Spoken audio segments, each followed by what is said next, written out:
guys, welcome to my channel again. This is Stella and I'm bringing you another dilemma. In fact, I have two dilemmas as usual, but before we get into it, let us do our usual. Let's have a drink together, guys. Cheers. Okay guys, this week I got two dilemmas. Are very interesting, but before I go into that, I want to do a shout out to everyone who left me a comment in my last video. Thank you to the new subscribers. You're welcome to Dear Stella EA. Today I'm going to read you the first dilemma, guys. Someone said, I have met the guy of my dreams, but my family won't accept him. I am angry and unhappy. What should I do?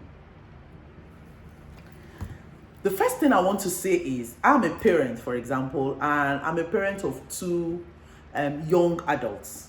So it's before I will be able to say I'm not happy with somebody, maybe my son or my daughter will come home with, you should have genuine reasons, you know. So your parents, why, I wish you had given me more details to say why are they rejecting your boyfriend, okay?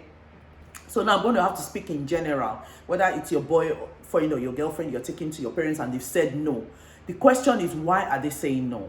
Are they saying no because possibly you've been in a toxic relationship in the past? You know, maybe you've been in an abusive relationship in the past. Maybe they question your ability to make good decisions concerning relationship. I don't know. If that is the case, then find out, is this guy doing exactly the same thing to you? You are the only one that can answer that question. I can't answer that question for you. On the other hand, are they rejecting your boyfriend, your girlfriend, or your fiance or fiancé because, I don't know, because of religion? I don't know. Is he of a different faith than you? For some families, religion is a deal breaker, so you should have known that. You should know, singles, I'm just talking to you in general now. You should know the deal breakers for your family, and you should have your own deal breakers too as an individual. For me, for example, my deal breaker was, I'm a Christian. I could not have married a non-Christian, except I dreamt and God told me specifically that marry him, is a non-Christian. Maybe through me he will become born again. That is the only reason. If not, it's a deal breaker. If you are not a Christian, I'm not even saying going to church. I mean, from relating to you, I will know. Okay, so what is your own person? My personal deal breaker was, I wasn't going to sleep with a guy. Do you get? So any guy that wants to sleep with me, gone. So you have to have your own deal breakers. Secondly, is it because of race? Because there are a lot of interracial marriages going on around the world now. It's the in thing, you know. I write interracial romance novels a lot, so women love that. So I don't know. Maybe you are from a Chinese family, I don't know, or an African family, and then you bring in a, I don't know, white guy from England, and your parents say no, because as far as they're concerned, they have this vision in their head, you're going to marry an African guy. I don't know. Is it because of his, I don't know, character, his personality? Is he abusive? Is he manipulative? Is he a liar? Have they heard stuff about him? Is he a cheat? You know, is he violent? Depends. Is that why they are rejecting him? I don't know. Is he, for example, from a different tribe? I know in Africa, they're very particular. You could be from the East. Your parents will say you can't marry from the West. You could be from the West. Your parents say you can't marry from the North. Appearance. I don't know. Is he short? I remember my mom used to say something like, don't bring any short guy. I used to say, not to me, but to my younger sister, you know. So, I don't know. Is it because of looks they are rejecting your boyfriend? I don't know. Or is it simply because they are jealous of the fact that they think he's stealing you away from them? There are some parents that feel threatened about the relationship they have with their children, especially children that are the only kids that the parents have, you know. So that's a different matter. Or is it for business arrangement? Maybe they already have somebody that they've programmed you that you're going to marry, because maybe to strengthen their businesses or expand their business. So you're from a rich family and now you found a nice guy from a humble background and your parents say no. I don't know. But I'm just going to put them into two categories. So I'm going to put it into the first category of if it's the fact that the guy is violent, is abusive, is manipulative, is a cheat, you know, character-wise, personality-wise, he's questionable. I'm going to tell you, girl, ultimately it's your decision because you're an adult, but I will advise you to listen to your parents, because what an elder, we have a proverb in Africa, that in Nigeria, that what an elder will see standing up, what an elder will see sitting down, a child will not see it even if he climbs a tree. So listen to their advice, find out why. If they are concerned, if your parents are genuinely concerned for your security and for your safety and your happiness, listen to them. On the other hand, if it's because of other reasons like, race, ridiculous reasons, jealousy, or educational background or career, or he's not a doctor, he's not a nurse, or he's not he's not a banker. Maybe they want you to marry a banker, for example, an investment banker. Some parents are very specific, or they want you to marry a lawyer and he's not. Sorry, he's not going to change for you. For me, that's ridiculous. Come on, that's ridiculous. So there are some reasons that even you know that is ridiculous. I think what you should do is try and impress. You're going to map out a strategy to impress your parents. I will suggest, what should you do? You ask me what you should do. I suggest that you sit down. First thing to do is sit down with your parents, find out why. When you find out why, some parents will not even tell you why, then that's just ridiculous as well. Find out why. After that, talk to your partner, your boyfriend or your girlfriend about it. Talk to them about it and say, see what's going on, but I think you have to try and impress my parents, right? You help them along the way. Prep them. What your parents like, what they don't like. Discussions they should stay away from. Things that they can't talk about. Things that interest your parents that they should focus on to impress them. I will also advise you, make sure your boyfriend goes with a gift. You cannot go and see your parents for the first time to visit or anything. Even if it's a casual get-together, take a gift. It's always a good thing to do. Take a gift, all right? So invite him to like a casual get-together. Arrange something small. It could be dinner or something. It could be your house, Invite your boyfriend over so that they can expose your parents to him. Maybe they've not even given him a chance. They need to get to know him. Do you understand? Let them get to know him. Give them a chance to get to know him, all right? And do that a few times. So if you know, because your parents don't know how he makes you feel. If he makes you feel good, if he makes you feel special, if you love him and he loves you, they need to see that good side. They need to see that good person that you have found, but you need to give them time. Change is hard. It's constant, but people find it difficult to accept changes. So give your parents time, give your family time to get used to your meeting your boyfriend, and let them see that good side. And like I said, prep him. Don't let your boyfriend or your girlfriend fall into pit holes that that your parents will just write them off in your parents' heart. And then pray. Don't use your head, use your heart. Pray that God will favor your boyfriend or your girlfriend in your family's eyes. Pray. There's wonders happen when you pray. So that's dilemma. I know I took a long time to answer that, but that's really, really special. The second dilemma today is, I'm going to read it out. Someone says, I'm in two minds. Two guys want me.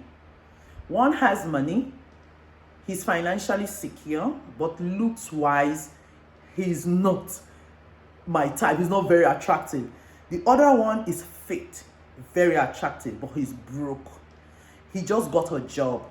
Who should I settle for? I'm 32 years old. It seems only two things are important to you: money or looks. Funny enough, you cannot base a marriage based on those two transient things.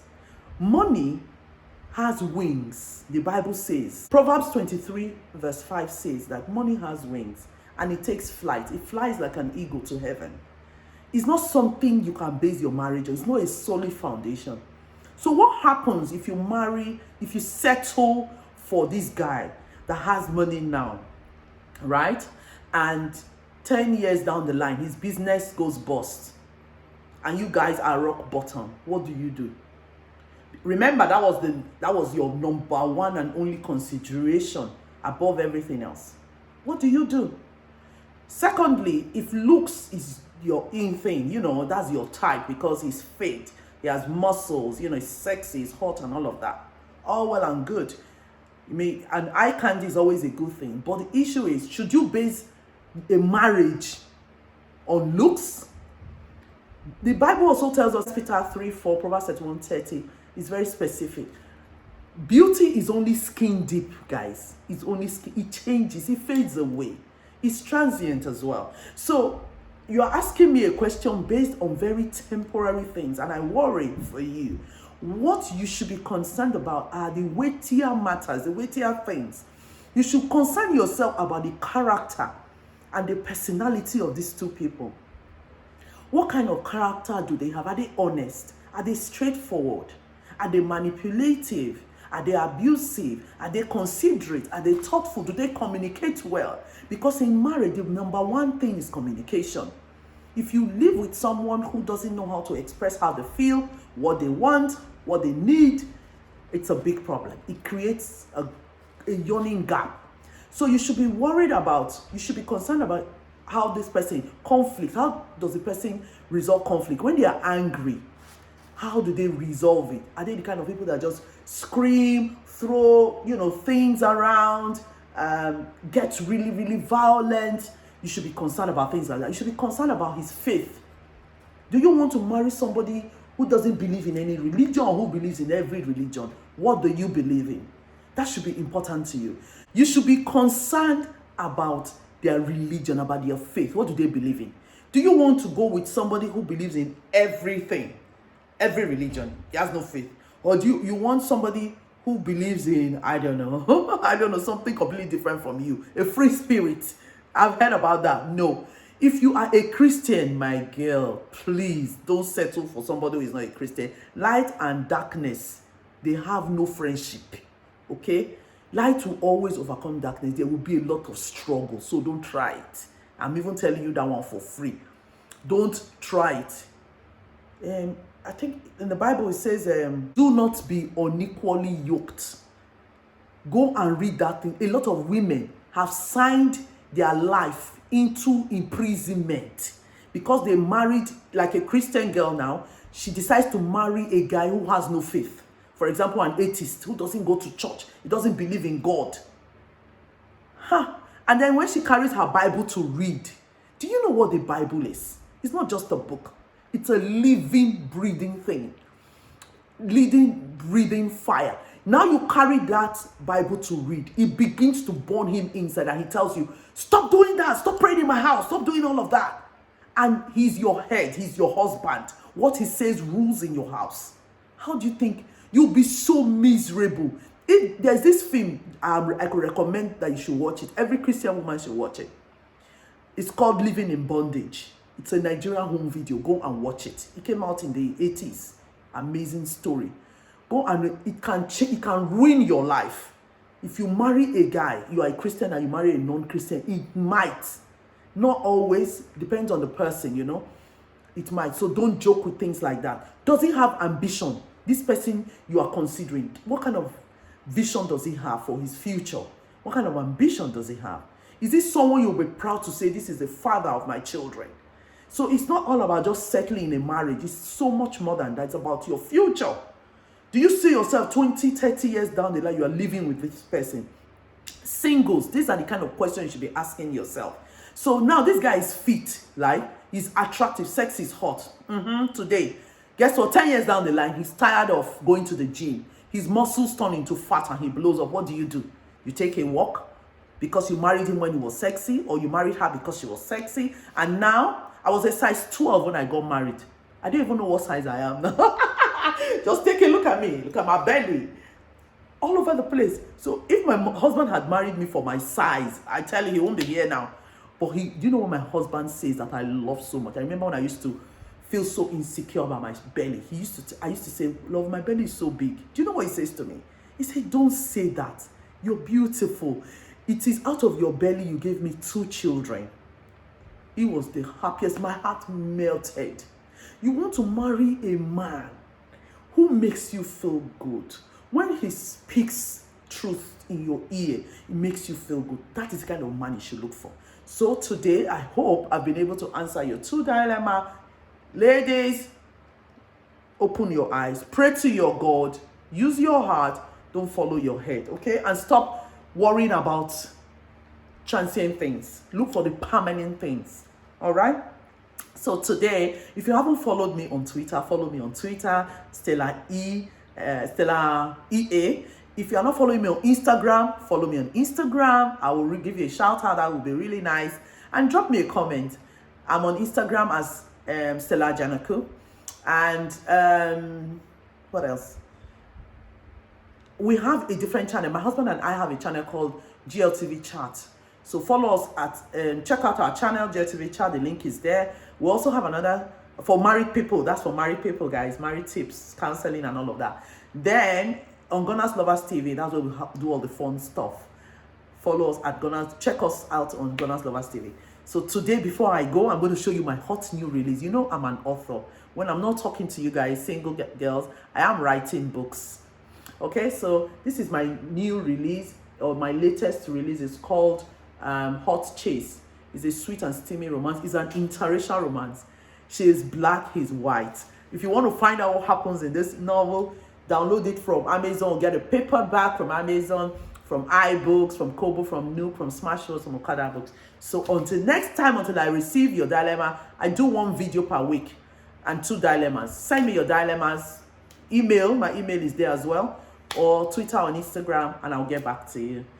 Take care of yourself. Stay blessed.